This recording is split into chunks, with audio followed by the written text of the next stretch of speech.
Isso. São os 6 e pouco de aposentadoria, mais os 20 que a minha mulher recebia, que passou para 30, mas ela não recebeu nenhum de 30 porque morreu antes. Uhum.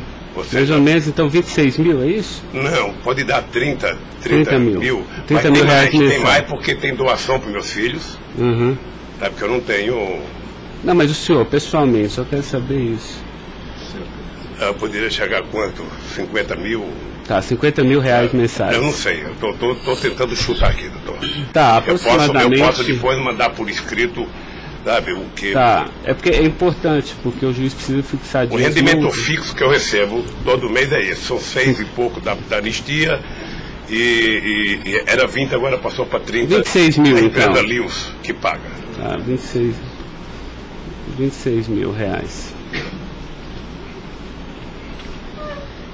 Depois o advogado manda para o senhor aí o total do rendimento das doações. Tá bom. Estado civil viúvo, tá? 4, nenhum menor de idade. Tá. Grau de instrução do senhor. Grau de instrução. Um curso primário e um curso técnico. Tá. Curso primário e curso técnico.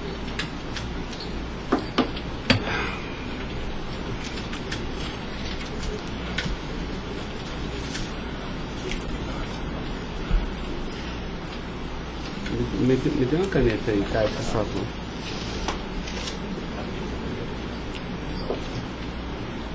Pode gravar, Caio. Senhor Luiz Inácio, eu vou pedir então ao senhor para responder agora as perguntas no microfone, porque a partir desse momento a audiência vai ser gravada, tá?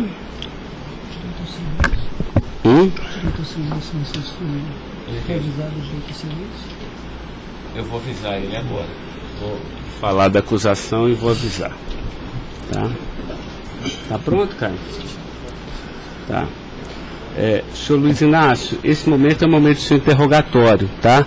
A lei lhe garante o benefício de ficar em silêncio em todas as perguntas que eu lhe fizer, as perguntas feitas pelo membro do Ministério Público, pela defesa dos denunciados, inclusive até pela sua própria defesa, tá? Existem 2 denúncias aqui nessa ação penal, envolvendo Delcídio do Amaral Gomes, André Santos Esteves, Edson de Siqueira Ribeiro Filho, Diogo Ferreira Rodrigues, Luiz Inácio Lula da Silva, o senhor, José Carlos Costa Bunlai e Maurício Barros Bunlai, tá? E em síntese, a denúncia fala da existência de uma organização criminosa, tá? Pelo menos do dia 1º de fevereiro de 2015 até 20 de novembro de 2015. E a denúncia narra que todos esses denunciados teriam se esforçado para evitar ou para menos modular e conseguiram retardar a celebração de um acordo de colaboração premiada entre o Ministério Público Federal e Nestor Severo, tá? Depois a denúncia narra que um crime de patrocínio infiel, tá? Cometido pelos denunciados também, e de exploração de prestígio, tá? Bom, o senhor tem conhecimento desses fatos, tá? Né? Eu lhe pergunto, esses fatos que são descritos na denúncia são verdadeiros, falsos? Eu queria que o senhor fizesse uma explanação cronológica do que aconteceu envolvendo a sua pessoa. Bom, os dados são falsos. Eu queria aproveitar a oportunidade, doutor Ricardo, para dizer ao senhor que eu faço política desde os 23 anos de idade. Comecei em 1968 pelo movimento sindical. Depois fizemos as greves mais importantes desse país, depois do regime militar. Depois resolvemos que o sindicato já era muito limitado para a luta democrática desse país, resolvemos criar um partido político. Participei da criação do mais importante partido político de esquerda da América Latina, partido que fez a maior política de inclusão social na história desse país, partido que fez a maior política de combate à corrupção na história desse país. Se nós analisarmos o que aconteceu de 2003 até dezembro de 2014, a gente vai perceber que o Ministério Público, a Polícia Federal, a Controladoria Geral da República nunca tiveram, e a Controladoria nunca tiveram tanto apoio e tantas mudanças legislativas para melhorar a eficácia do combate à corrupção como nós fizemos. E há mais ou menos 3 anos, doutor, eu tenho sido vítima de eu diria quase que de um massacre. Ou seja, eu acho que todos aqui têm dimensão do que é um cidadão que foi presidente da República, que foi considerado o mais importante presidente da história desse país, que saiu com 87% de aprovação de bom e ódio, que fez com que o Brasil fosse respeitado no mundo inteiro e virasse protagonista internacional, de repente é pego de surpresa por manchete de jornais, por notícias na televisão, todo dia, todo santo dia, no café da manhã, no almoço e na janta, alguém insinuando, tal empresário vai prestar uma delação e vai acusar o Lula. Tal deputado vai prestar uma delação e vai acusar o Lula. Agora vão prender fulano, agora vão pegar o Lula. Agora vão pegar fulano e vai prender o Lula. Prenderam o Odebrecht, vai delatar o Lula. Prenderam o Aoeste, vai delatar o Lula. Prenderam o Bunlai, vai delatar o Lula. Prenderam o Delfídio, vai delatar o Lula. Prenderam o Papa, vão delatar o Lula. Eu esperando pacientemente. Por isso eu estou muito, muito orgulhoso e prazeroso de estar aqui para poder, na frente de um juiz imparcial, contar a versão deste fato. Primeiro, me ofende profundamente a insinuação de que o PT é uma organização criminosa. Me ofende profundamente, porque é o mais importante partido criado nesse país, criado pelos trabalhadores, dirigido pelos trabalhadores, e que fez nesse país o que ninguém nunca fez. E combater a corrupção não é virtude, é uma obrigação moral e ética. E isso eu aprendi com uma mulher que nasceu e morreu analfabeta. Segundo, esse partido conseguiu fazer com que as instituições fossem fortalecidas. O Ministério Público tinha um apelido de engavetador. No meu governo, pela minha vocação sindical, eu fazia questão de fortalecer a corporação e indicar o representado pela instituição. A Polícia Federal, quantos processos eram engavetados, quantas pastas sumiram nesse país. No meu governo, a Polícia Federal tinha que fiscalizar, tinha que investigar, teve dinheiro para investimento de inteligência e os delegados sabem como é que eles foram valorizados. E eu dizia, só tem um jeito de ninguém ser pego nesse país, é ser honesto, é não fazer nada errado. Pois bem, a Controladoria Geral da República não existia. Era uma peça de ficção quando eu cheguei no governo. Eu coloquei primeiro o ministro Valdir Pires, ex-governador da Bahia, depois eu coloquei um juiz, o nosso amigo Jorge Arge, que quem conhece sabe que não brinca em serviço. E ele sabe que a ordem que ele recebeu é o seguinte, olha, tem que controlar e tem que fazer com que as pessoas saibam que honestidade não é mérito, é obrigação. Pois bem, e agora eu estou nessa... Só sabe o que é levantar todo dia, sabe, achando que a imprensa está na porta de casa porque eu vou ser preso? Ah, porque não sei quem delatou Lula vai ser preso, porque não sei quem delatou Lula vai ser preso. E eu tenho dito, eu duvido, antes, durante e depois, os que estão presos e os que vão ser presos, que tenham um empresário ou um político que tenha coragem de dizer que um dia me deu R$10, ou que tenha coragem de dizer que um dia o Lula pediu 5 centavos para ele. Eu não faço isso porque sou melhor do que os outros, não. Eu faço isso porque quem chegou à presidência da República como eu cheguei, depois de perder 3 eleições, não tinha o direito de errar.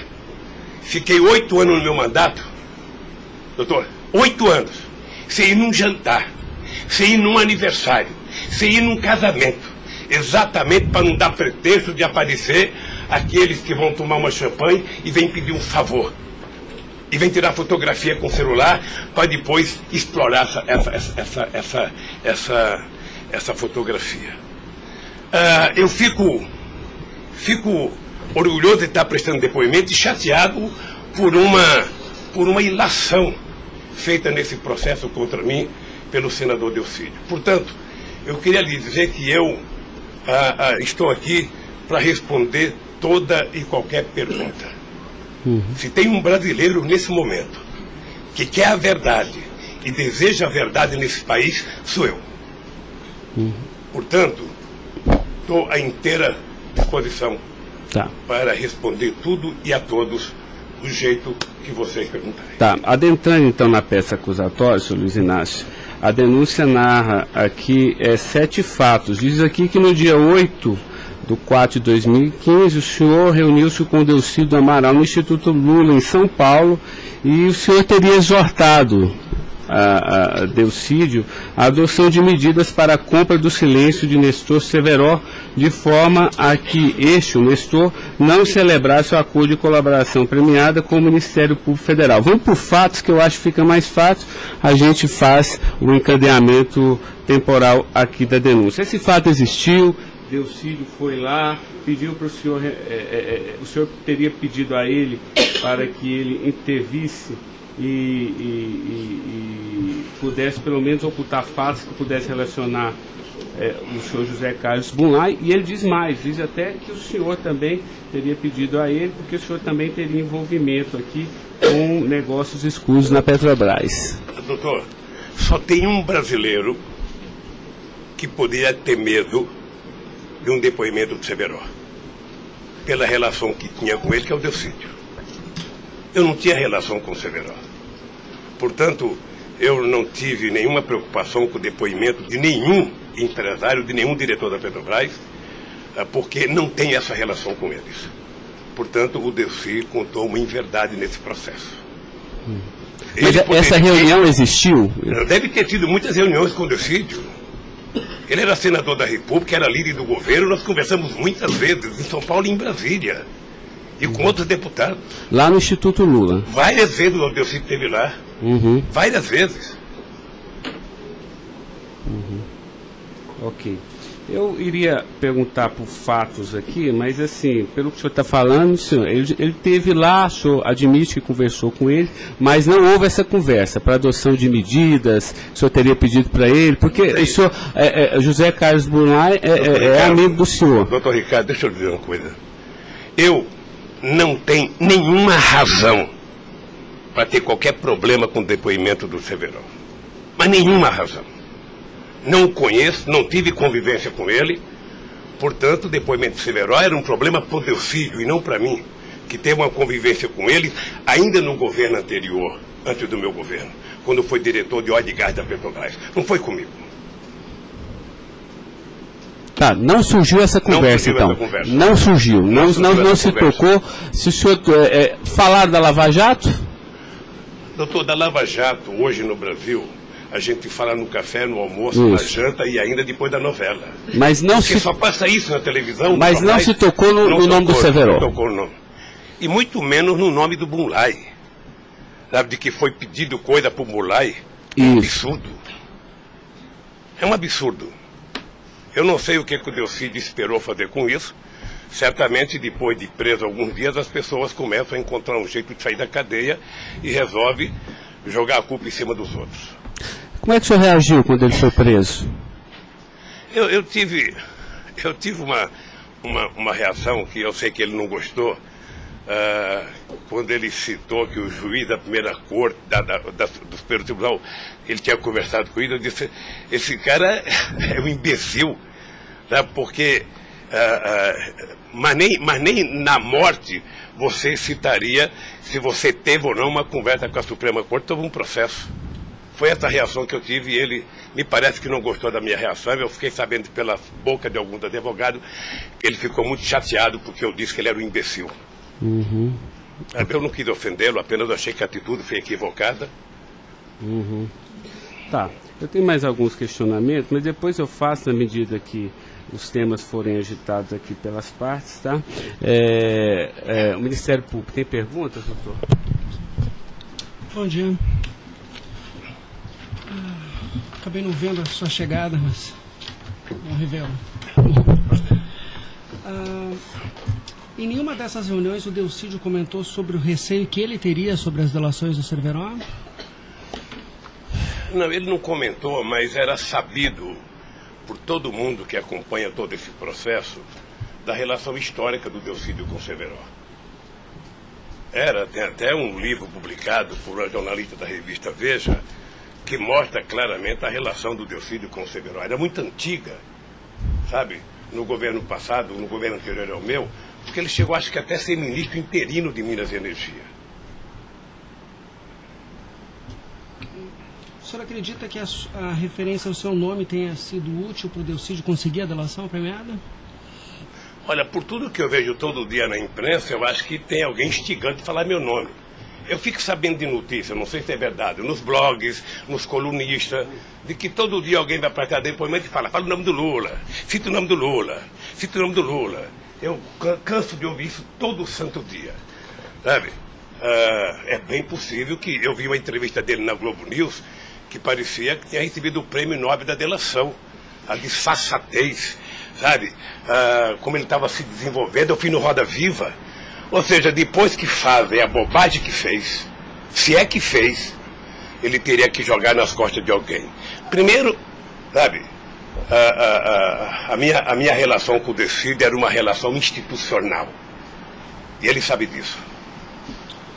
Voltando um pouco, o senhor poderia explicar a sua relação com o Bunlai? Veja, eu conheci o Bunlai na campanha de 2000. O PT governava o estado do Mato Grosso do Sul.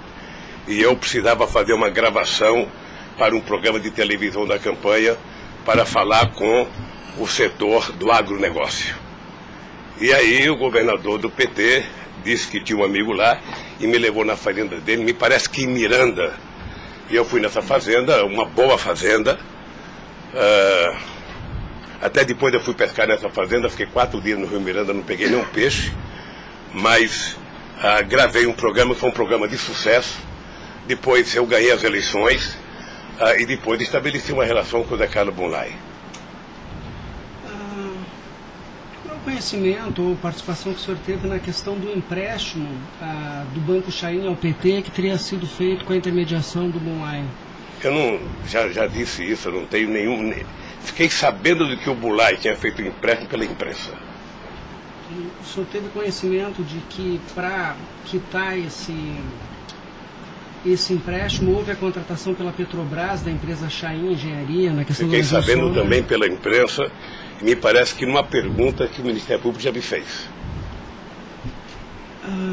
Após esses fatos, sobre a saída do Cerveró do posto da diretoria da Petrobras, há uma informação na denúncia relativa a divisões de indicações por partido de diretorias na Petrobras. Diretoria de abastecimento seria normalmente indicada pelo PP, diretoria de serviços pelo PT, diretoria nacional pelo PMDB. O senhor tem conhecimento disso? Veja, deixa, doutor Ivan, dizer uma coisa que me parece que está virando costumeiro isso no depoimento, que é a falta de compreensão do que significa um governo de coalizão em qualquer parte do mundo. E parece que tem pessoas com dificuldade de compreender isso. Aliás, no depoimento do presidente Fernando Henrique Cardoso, ele foi muito bem ao explicar o que é um governo de coalizão. Quando você ganha uma eleição, um regime presidencialista de coalizão, você tem que montar o governo. Você precisa construir uma maioria no Congresso Nacional para você poder montar o governo. E você não monta a maioria com quem você quer. Porque se você pudesse, você pegaria só suplente que não foi eleito. Mas como o suplente não vota, você tem que fazer um acordo com quem é eleito, com quem tem mandato. E obviamente que você pode fazer um acordo programático, e nesse acordo programático você pode fazer um acordo de participação no governo. Então os partidos que compõem a base do governo participam do governo, indicam ministros, indicam cargos. Todas as pessoas indicadas são pessoas com mais de 30 anos da Petrobras. Eu já disse no depoimento, sabe, que vocês vão ter que ouvir muita gente, o Conselho Fiscal da Petrobras, o Conselho de Administração da Petrobras, sabe, para saber se havia denúncia de corrupção, porque quando nós indicamos as pessoas e quando os partidos indicam, ou seja, se aparecer alguma denúncia de corrupção e aparecer no GSI, essa pessoa não é indicada. Porque qual é o critério? O partido tem um ministro, o partido tem uma bancada. Essa bancada conversa com o ministro. Se indicar um nome qualquer, esse nome vai para a Casa Civil, da Casa Civil passa para o GSI, que é o Gabinete Institucional, faz um levantamento, eu não sei aonde, sabe? E se não tiver nenhuma denúncia, essa pessoa é mandada para o Conselho de Administração e o Conselho de Administração indica. Não é o presidente da República que indica, é o Conselho de Administração. É assim que funciona em qualquer lugar do mundo. Ex-presidente, mas só uma questão relativa a isso. Existe um vídeo no YouTube em que o senhor está inaugurando uma plataforma que o senhor realmente fala que no seu governo a Petrobras se tornou mais transparente e que o senhor participava mais das decisões da Petrobras. É de uma plataforma em Angra dos Reis, isso foi em 2010. Então, deixa, doutor. Aí eu estou lhe perguntando para o senhor explicar. O senhor se lembra desse discurso? Eu sei que é muita coisa, mas eu estou até com um vídeo aqui e eu queria lhe perguntar isso. Senão a gente pode até passar. É que a imprensa dizia que eu vivia fazendo assembleia. Eu fui o presidente que certamente mais visitei a Petrobras. Eu fui o presidente que decidi no governo e com a Petrobras de que era importante que a gente recuperasse o poder de construção de plataforma da Petrobras para a gente não importar da Coreia ou da China, que era preciso criar uma indústria petrolífera forte no Brasil. Por isso é que nós aprovamos a Lei de Conteúdo Nacional. 65% de tudo que fosse construído de plataforma ozônica teria que ser feita no Brasil, para a gente ter uma política industrial, para a gente definir uma política de engenharia, de ciência e tecnologia, porque o Brasil é um país grande, o Brasil não pode ser um serviçal, o país não é uma republiqueta. Este país poderia produzir e atender toda a América Latina e atender toda a África que margeia o rio chamado Atlântico. Lamentavelmente. Não, mas a pergunta é o seguinte, é porque o senhor falou que realmente no seu governo se participava, o senhor participava mais das decisões. Eu não participava, deixa eu mais falar. as decisões. Se o senhor quiser, a gente pode até ter um vídeo, e eu trouxe aqui aí para o senhor explicar. E Delcy também havia falado isso, que depois do mensalão, o governo federal, a presidência da República, participava mais na Petrobras. Isso ele falou. Deixa eu lhe falar uma coisa, o papel do governo, o governo participa na Petrobras através do Conselho da Petrobras. O Conselho da Petrobras tem vários ministros, tinha ministra de Minas e Energia. Tá? Eu, durante todo o tempo da Petrobras, eu só participei de uma reunião de definição da política estratégica da Petrobras. A discussão de investimento para os próximos 20 anos. Se a gente ia recuperar a indústria naval, se a gente ia recuperar a indústria de sonda, de plataforma, se a gente ia discutir, sabe, exportar, se a gente ia fazer a lei de partilha, se a gente ia fazer com que o petróleo voltasse a ser do povo brasileiro, como nós conseguimos fazer. Nessas decisões estratégicas eu participei de uma reunião. Tá, mas de cargo então não. De cargo não. Porque tem o Fernando Soares que fala que o senhor realmente definia também essas questões. Não definia cargo. Quando havia briga no PMDB, ou não. Quem decidia, se não se decidir, era o senhor que realmente... Deixa eu lhe dizer uma coisa para o senhor. O presidente não indica cargo na Petrobras. O presidente recomenda ao Conselho da Petrobras a indicação de tal pessoa indicada por tal partido político a partir da capacidade técnica das pessoas. É assim que funcionava no governo anterior, é assim que funcionava certamente no governo militar, é assim que deve funcionar hoje. É assim que deve funcionar hoje. Porque a Petrobras é uma empresa de engenharia muito poderosa e você não pode ficar colocando gente que não tem expertise para fazer determinadas coisas.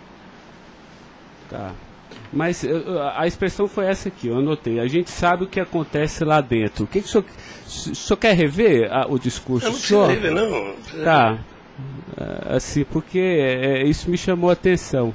A gente sabe, quer dizer, antigamente era uma caixa preta, foi esse o contexto.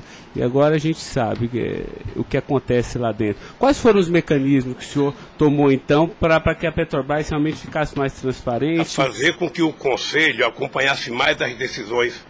Porque como a Petrobras é muito grande, entre uma decisão do Conselho da Petrobras, uma aprovação da diretoria e os acontecimentos nas engenharias da Petrobras, são milhares de pessoas que participam daquilo. É por isso que um dia um presidente chegou a falar que ele é uma caixa preta que ninguém sabe. Então vamos tentar saber, sabe? Fazendo com que as coisas funcionem mais democraticamente. Por exemplo, quando nós descobrimos o pré-sal, nós tivemos uma decisão estratégica do que fazer com o petróleo. O petróleo não é das empresas estrangeiras que vêm aqui comprar gás e óleo, não. O petróleo é nosso. Então eles vão ter que pagar para o governo. É por isso que nós aprovamos 75% do ROT para a educação. É por isso que nós aprovamos a partilha, que é o que incomodou muita gente no mundo, o que incomodou as grandes petroleiras. É esse país que tinha complexo de vira-lata, virar dono do seu nariz. Okay. Eu sei que isso incomodou muita gente. Incomodou muita gente no mundo inteiro. Sabe, e agora estão tentando desmontar. Porque um país que não se respeita, um país que não tem soberania, um país que não tem empresas de porte extraordinário como a Petrobras e vende tudo, sabe, sinceramente, não é um país. Ok. Doutor Ivan, só porque o senhor tocou no tema, eu quis aproveitar, tá? Mas pode continuar, pode prosseguir. A pergunta é relativa à diretoria internacional, que ela foi ocupada pelo Cerveró e depois pelo Zelada. Ambos foram indicações do PMDB ou o Cerveró foi indicação do PT e o Zelada... Não, eu já tive a oportunidade de dizer isso. Isso foi indicação do PMDB.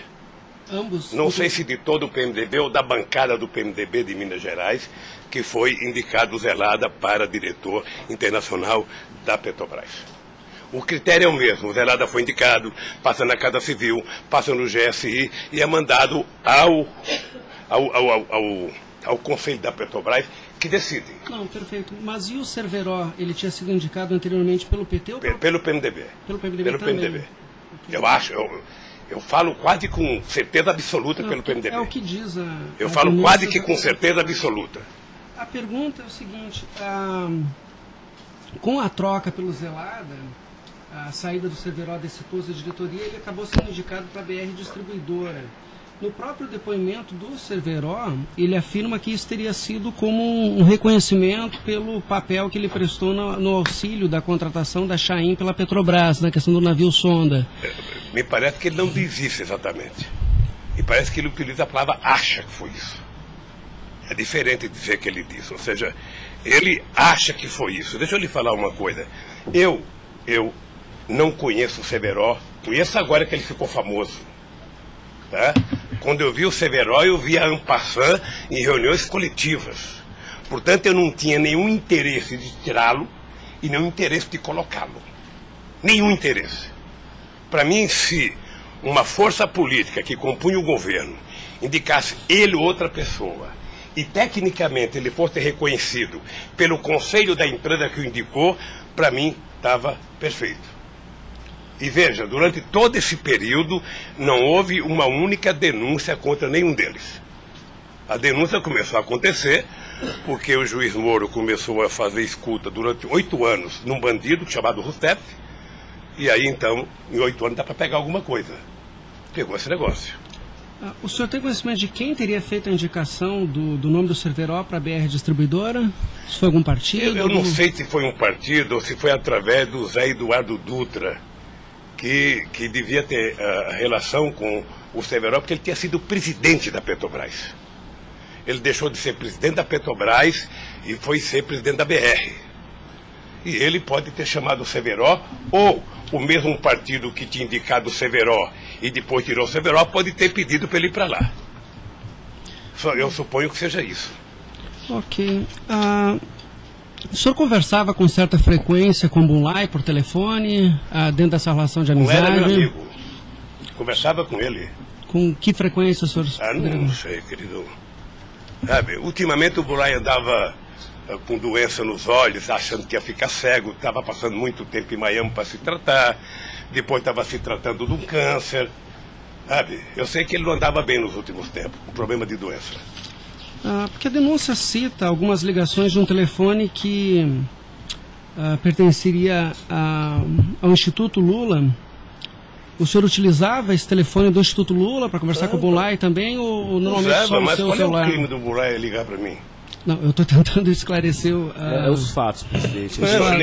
Ligava, eu conversava com o Bunlai, tinha um profundo respeito pelo Bunlai, um profundo respeito. O Bunlai sabe perfeitamente bem que a relação que ele tinha comigo não permitia que discutisse qualquer negócio, porque eu não levo para casa ninguém para discutir negócio. O negócio eu discutia no palácio. Mas o senhor sabe se ele utilizava o nome do senhor? Porque o Salim Chaim e o Fernando Chaim confirmam que José Carlos Bunlai disse que Luiz Inácio Lula da Silva interveio na contratação da Chaim pela Petrobras. Está descrito na peça do Ministério Público. Doutor, se o senhor soubesse quanta gente usa o meu nome em vão, de vez em quando eu fico pensando para as pessoas lerem a Bíblia, para não usar tanto meu nome, João. Tem gente que faz campanha financeira em meu nome, tem gente que é candidato em meu nome, tem gente que faz panfleto dizendo que eu estou apoiando, tem gente que coloca a fotografia minha dizendo que eu estou apoiando ele, sabe? Não tem como fazer isso. Se alguém falou, sabe? Se alguém falou, somente o Zé Carlos Bunlai pode provar isso, ou o Chaí na frente dele. Eu duvido que o Zé Carlos Bunlai, ou algum outro empresário, ou algum outro, desses que já prestaram depoimento, diga que um dia eu chamei ele para conversar sobre tal coisa, sobre qualquer coisa. Sabe por quê, doutor? Porque eu tinha noção de que o único jeito de eu governar esse país dignamente era não permitir qualquer promiscuidade na minha relação com os agentes empresariais ou os agentes políticos. A afirmação seria que o senhor estaria abençoando o negócio da Chaim pela Petrobras. O senhor não... Nem abençoando, nem amaldiçoando, porque eu não sabia. Sem mais perguntas, excelência.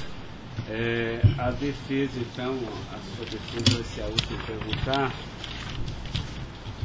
A sua defesa de Delcídio Amaral.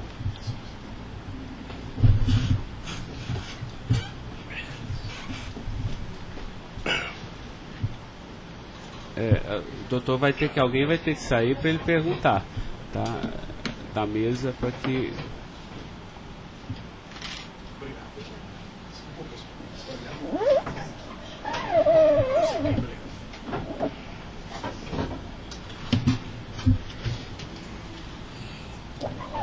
Bom dia. Bom dia. O senhor já mencionou que, de sua parte, não haveria nenhum receio na delação de Nestor Cerveró. A indagação que eu faço é se, da parte de Bunlai, seu amigo, se ele lhe confidenciou algum receio da delação do Cerveró. Nunca. Nunca. Nunca. Ele mencionou se conhecia o Cerveró? Quem, o Bunlai? O Bunlai. Não, nunca falou comigo do Cerveró. Nunca? Nunca falou comigo do Cerveró. Nem tampouco o senhor soube se ele... Quem falava comigo do Cerveró era o Delcídio. Que era amigo do Cerveró. Amigo do filho do Cerveró. Perfeito. O senhor tem conhecimento se a delação do Nestor Cerveró foi utilizada como um dos fundamentos para a condenação do senhor Bunlai? Não tenho. Não tem conhecimento. Não tenho. Tá certo. Eram só essas as indagações. Excelência, muito obrigado. Obrigado, senhor ex-presidente. A defesa de André Esteves tem questionamentos? Não tem? A defesa de Edson Siqueira Ribeiro Filho.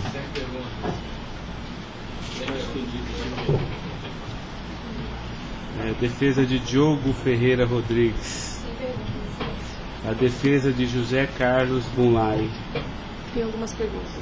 Pode fazer. Bom dia, presidente.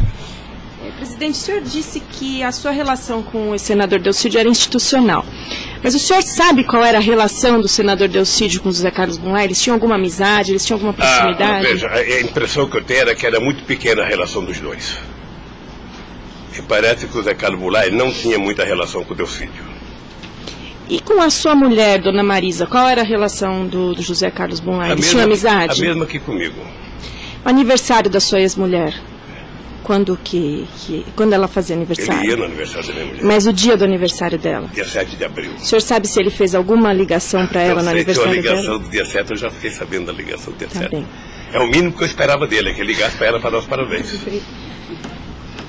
É só isso, obrigada. Tem alguma pergunta? Tá. A defesa de Maurício Bunlai. Sem questionamentos. A defesa de Luiz Inácio Lula da Silva. Sem perguntas, excelência. Tá, só mais uma questão, senhor Luiz Inácio. A denúncia sempre fala do Instituto Lula. Eu queria que o senhor falasse um pouquinho a finalidade do Instituto Lula. Eu tirei pelo site a missão, me parece que o senhor desenvolve projetos na África também, né, com finalidade de erradicação da extrema pobreza, da fome, acesso à educação, promoção da igualdade, mas também é um local que o senhor também chama as pessoas para discutir política. Delcídio falou que o senhor o convidou para ir lá quando ele era líder do governo. Explique para mim o Instituto Doutor Lula. Ricardo, eu não sei se você sabe, a Receita Federal fez uma devassa no Instituto para saber se ele está cumprindo com a sua obrigação institucional. Veja, eu quando deixei a presidência da República, eu falo isso apenas com o objetivo de explicar. Muita gente pode achar que eu sou arrogante ou sou petulante. O doutor Ivan, no primeiro depoimento, eu disse isso para ele. Mas ou seja, é crime, viu? quando eu deixei a presidência da República, por conta do povo brasileiro, eu tinha sido presidente, quase que o presidente mais importante do mundo nos 10 primeiros anos do século XXI. Esse país virou protagonista internacional. Esse país passou a participar do G8, coisa que nunca participava. Esse país ajudou a construir o G20. Esse país participava do BRICS com muita importância. Esse país participava do IBAS entre Brasil, África do Sul e Índia. Esse Brasil criou a Unasul, criou a CELAC, onde pela primeira vez a gente fazia uma reunião da América Latina sem participação dos Estados americanos. Esse país não deixou a ALCA entrar aqui. Esse país consultou o Conselho Nacional de Defesa para se contrapor à 4ª Frota Americana, depois que nós conseguimos o pré-sal, que eles reinauguraram a 4ª Frota. Nós criamos o Conselho de Defesa. Então, nós fizemos a maior política de inclusão social da história desse país. 36 milhões de pessoas saíram da extrema pobreza e 40 milhões ascenderam à classe média. Isso é uma Argentina, isso é uma Colômbia. A bancarização do povo pobre foi com 70 milhões de pessoas entraram no sistema financeiro. É uma Colômbia e uma Argentina junto. Tudo isso em 12 anos. Olha, eu saí da presidência e eu queria fazer com que a América Latina e a África adotassem as políticas públicas que nós adotamos no Brasil. O programa Luz para Todos. O programa PA, que era a compra de alimento para o pequeno produtor. O Minha Casa Minha Vida. O Bolsa Família. O aumento do salário mínimo. Durante 12 anos, todos os funcionários públicos tiveram aumento nesse país. Houve reajuste de carreira, houve aumento do salário mínimo. Aumentamos as exportações, aumentamos o mercado interno, numa demonstração de que o pobre não era problema. O pobre era a solução. Eu gostava de ir para a África para dizer para os presidentes. Uma vez até fiquei com medo de Angola. Porque eu, depois da minha palestra, eu me dei conta da quantidade de general que tinha lá dentro. E eu falei o seguinte, é preciso diminuir o dinheiro das Forças Armadas e colocar dinheiro para os pobres. Porque o pobre não entra no orçamento. O Poder Judiciário entra, porque tem poder de pressão. Os sindicatos organizados entram. Sabe? Todo mundo entra, o pobre não entra. O pobre está lá, desgraçado, abandonado, ninguém olha por ele. Agora, coloque ele no orçamento. Deixa ele começar a ir no shopping. Deixa ele começar a comprar carne, comprar iogurte, comprar meia, comprar sapato. Nesse país ficava incomodado porque pobre comprava dentadura com o dinheiro que a gente dava do Bolsa Família. E eu queria ensinar isso, eu queria ensinar as pessoas a compreenderem que o pobre no Brasil e no mundo seria a solução se a gente desse a ele o mínimo necessário. Foi por isso que eu não quis criar uma ONG. Criei um instituto para poder viajar o mundo tentando mostrar o exemplo do que esse país fez em tão pouco tempo. Mas o que Delcídio, porque ele disse aqui que algumas vezes o senhor chamou ele lá. Em que ele se encaixa aí? É que eu não sabia, doutor. Porque assim, realmente, eu entendi, a política está de acordo com o estatuto aqui do Instituto Lula, mas assim, por que o senhor chamou ele lá? Ele falou assim, muitas vezes o presidente Lula, e de vez em quando eu ia com cortesia também. Deixa eu lhe falar, ele foi muitas vezes conversar comigo, ele era líder do governo, como outros senadores foram conversar comigo.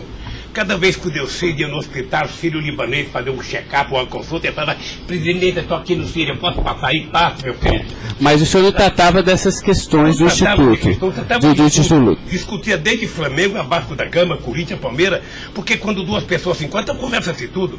Sim. Mas não era política institucional do Instituto, isso que eu estou perguntando. Não era política institucional do Instituto, é que eu talvez tenha cometido erro, sabe, que eu deveria ter alugado uma sede do lado. E quando eu discuti esse instituto, ficava numa cadeira, quando eu discutia outra coisa, mudava para outra cadeira. Eu achei desnecessário. Eu achei que a civilização não exigiria essa burocracia toda, porque isso é uma coisa de burocracia. Eu sou o mesmo ser humano, eu sou presidente de honra do PT, eu sou ex-presidente da República, eu era presidente de honra do Instituto. Eu não decidi as coisas pelo Instituto. O Instituto tem uma diretoria. Eu apenas estava lá, eu era a figurinha carimbada do Instituto. Era para ele fazer merchandising. Aqui o Lula. Vai conversar com o Bill Clinton, fala com o Lula. Vai conversar com o Tony Blair, fala com o Lula. Vai conversar com o Chirac, fala com o Lula. Vai conversar com o Angela Merkel, fala com o Lula.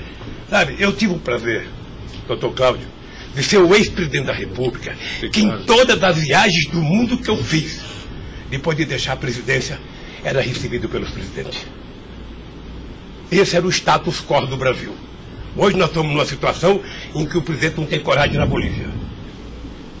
Então o país, que era um motivo de orgulho, virou um motivo da tristeza. Pela pequenez que esse país tomou dimensão nos últimos anos. Não, eu não estou emitindo nenhum juízo de valor, mas assim, o que eu quero saber é o seguinte: o senhor também chamava pessoas como o líder do Delcídio para conversar sobre outros assuntos. Chamava dirigente sindical, chamava gente do LGBT, chamava negro, chamava índio, chamava todo mundo. Isso.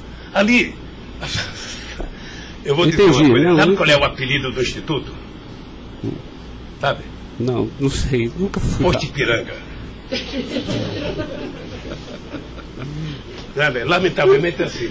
Mas não é por causa do Instituto, é por causa do personagem. Sabe? Então todo mundo fala, tem problema em tal lugar? Posto Ipiranga. Tem problema em tal lugar? Posto Ipiranga. E sabe que eu tenho orgulho disso.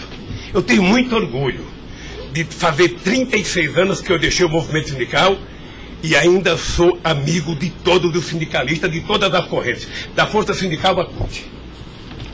Sou amigo de todos os partidos políticos. Sabe? Então, se isso é um pecado, se isso é um erro jurídico, se isso incomoda o Ministério Público, a Polícia Federal, sei lá quem, sabe, eu vou alugar uma salinha na porta e sento lá e atendo e vou deixar em paz, porque não é possível. Sabe, não é possível, sinceramente, doutor, sinceramente, eu quero lhe agradecer a oportunidade de vir prestar esse depoimento. Porque eu estou com muita coisa na garganta para falar. Eu estou cansado de ver procurador dizer que não precisa de prova, que ele tem convicção.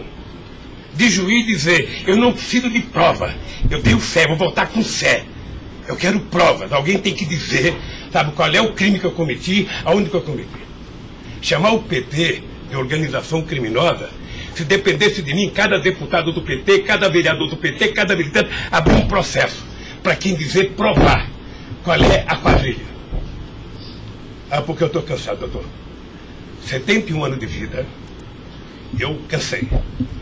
Cansei de ver, sabe, as instituições que eu ajudei a criar desde a Constituinte, para valorizá-las, desprestigiadas por comportamento pessoal. Gente que agora, gente que não pode abrir a geladeira, que vê uma luz, já começa a dar declaração. Gente que liga o barbeador, começa a falar achando que é o microfone do rádio. Eu cansei disso. Eu sempre valorizei o Ministério Público. Eu sempre valorizei a Polícia Federal. E sempre valorizei o Poder Judiciário. Os ministros podem lhe dizer. Eu indiquei quase todos. Nunca pedi para eles um favor pessoal.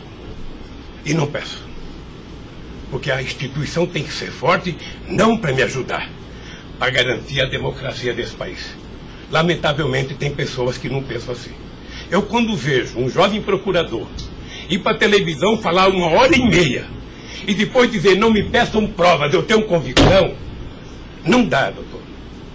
Não dá para aceitar isso como uma coisa séria nesse país que está jogando a cada vez mais a oportunidade de se transformar num país grande. Nós quase chegamos a ser a 5ª economia mundial. Quase chegamos. Por mediocridade não chegamos. Então eu lamento profundamente.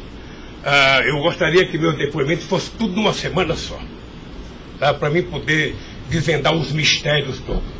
E acabar com essa hipocrisia. Fulano vai prestar depoimento, fulano vai delatar, fulano vai não ter das contas, fulano, e o Lula vai ser citado. Quem sabe está na hora de chamar o dono da Globo, da Record, da Bandeirantes para prestar depoimento para ver se eles me delatam.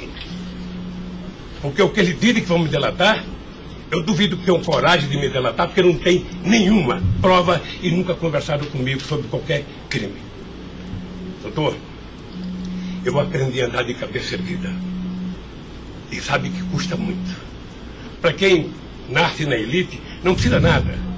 Mas para quem vem lá de baixo, sabe, não deixar ninguém colocar cangaia no seu pescoço, não é fácil. Esses dias eu sei de uma história, de um depoimento, de um processo que eu abri contra uma jornalista, até vou contar isso que ninguém sabe aqui. E eu acusei uma jornalista que falou em qualquer país democrático do mundo ela seria presa, porque ela falou de um presidente da República. E ela foi prestar julgamento. E a advogada, acho que a nossa advogada, me chamou de doutor. Aí o juiz começou a rir. Ah, mas ele não é doutor? Ele não é doutor? Como é que você chama ele de doutor? Não, estou chamando dele de doutor porque ele tem vários diplomas de doutor honoris causa. O juiz deu uma gargalhada e pouco tempo depois inocentou a jornalista. Eu vou recorrer até a Suprema Corte. Aos 71 anos eu não sei quanto tempo de vida que eu tenho, mas eu tenho fé em Deus de ver essa jornalista ser educada. Porque em nome da liberdade de imprensa, ninguém pode avacalhar a vida dos outros. Ninguém pode. E o que eu estou vendo nesse processo? Tem gente que acha que eu sou contra a Lava Jato. Pelo contrário. Pelo contrário. Eu quero que a Lava Jato vá a fundo para ver se acaba com corrupção. O que eu sou contra é tentar criminalizar a pessoa pela imprensa e não pelos autos do processo. O que eu sou contra é execrar, é condenar. Eu conheço pessoas que tivessem liberdade seriam mortos na rua. Tal é. Sabe quantas horas eu tenho de notícias negativas contra mim no Jornal Nacional em 8 meses, 16 horas? Nenhum político no mundo aguentaria isso. E eu vou matá-lo de raiva, porque toda pesquisa vai aparecer na frente. Para eles saberem que nem sempre eles podem brincar com as pessoas. Sabe? Então o juiz, o promotor, o delegado, não tem que ficar fazendo, sabe, pirotecnia com as pessoas. A primeira apura, investigue e condene. Quando condenar, bote na cadeia. E acabou. Sabe, não é tirando fotografia de criança, mostrando casa, mostrando não sei das quantas, inventando mentiras, inventando ilações. Então, quero lhe dizer que o senhor está diante de um homem que está disposto a prestar tantos quantos depoimentos for necessário. E quero que todo mundo saiba, se tem um brasileiro que quer a verdade nesse país, sou eu. E não me venham com mentiras ou com ilações. Porque um cidadão que nasce no Nordeste e não morre de fome até os 5 anos de idade, não tem medo de cara feia. Eu quero defender a minha honra, que é o valor mais importante que eu tenho. Então eu quero lhe agradecer esse depoimento e a liberdade de poder dizer essas coisas que eu até agora não tinha falado, mas eu cansei, eu vou falar. Então, Luiz Inácio, o momento é do senhor, tá? A sua defesa, o senhor tem todo o direito de falar. Só mais uma questão para a gente encerrar, acho que ninguém tem mais questionamentos. O presidente do Instituto Lula, na época, em 2015, era o doutor Paulo Camoto. Ele não participava de nenhuma reunião, assim, com o senhor, às vezes, ou participava, ou era bem informal, como o senhor disse? Eu sou um pouco relaxado, sabe? Porque Delcídio disse aqui que as reuniões eram somente ele e o senhor, que as coisas era só... Não ficava ninguém na sala. É isso? O senhor confirma isso? Eu tenho pelo Delcídio, eu não vou levar muito a sério o que ele disse. Tá? Mas deixa eu falar, eu aqui, quando eu era presidente da República, eu brigava com a minha assessoria que achava que eu tinha que ter uma liturgia. A liturgia é importante, presidente. Você não pode andar no corredor abraçando as pessoas. A porta não pode ficar aberta, sabe? Então, no Instituto, sabe, tem hora que a conversa é pessoal, tem hora que entra 10 pessoas, 5 pessoas, 6 pessoas, 4 pessoas. Mas de total transparência, é isso que o senhor quer falar? Quando uma conversa sigilosa, eu faço uma conversa sigilosa, sabe? Ok. Tá bom. Agradeço a presença do senhor para esclarecer os fatos, tá? Ninguém tem mais questionamentos, então está encerrado a audiência. Na fase do 400.